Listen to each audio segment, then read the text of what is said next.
So, okay guys, ito another day, another vlog tayo. So, for today's vlog ay ito, ihahatid na natin si Mami at holiday ngayon. May lakad daw sila ng company nila.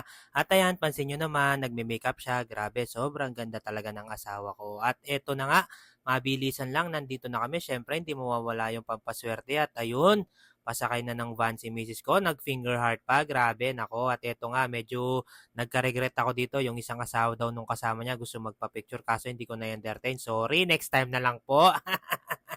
And after nun, ito, may papacheck lang tayo sa ating sasakyan. Yan, guys, pansin nyo naman, medyo tumatanda na yung sasakyan natin. Pero sabi ko kay Mami, konting tiyaga lang at mapapalitan din natin yan. At ayun na nga, guys, yan. Syempre, bapang doming muna tayo. Na-miss ko to, guys. So, yan, medyo for today's vlog pala, guys, yan.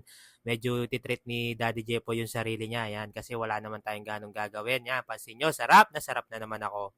Yan guys, after nun, soft drinks lang tayo. Yan, pinagpawisan na naman Daddy Jepo nyo. Pansin nyo naman, mukhang nasarapan. And after nun, ito, full tank lang natin sa sakyan natin. At ito na nga guys, actually, pagka nagka 20k followers sana ako, doon pa lang ako nagpapagupit. So, kaso sobrang init na. So ito na guys, pakita ko muna sa inyo. Yan yung haba ng buhok ko. At ito na, boom! Yan, pansin nyo. Nako, bumata tayo ng 5 years. Yan. So yan, medyo ano lang, pinifil lang natin yung bagong gupit. And after nun, ito, titrate natin ulit yung sasakyan natin. Yan, papakars pa natin, guys. Yan, linis-linis lang. Yan, kawawa naman yung sasakyan natin. Batak na batak. Yan, thank you sa service ko na yan. And thank you, Lord, sa pagbigay sa akin ng service. At ito, pagbalik ko nga ng bahay, guys, yan, sakto ba umorder ng isang case ng Sanmig, yan, pinadeliver.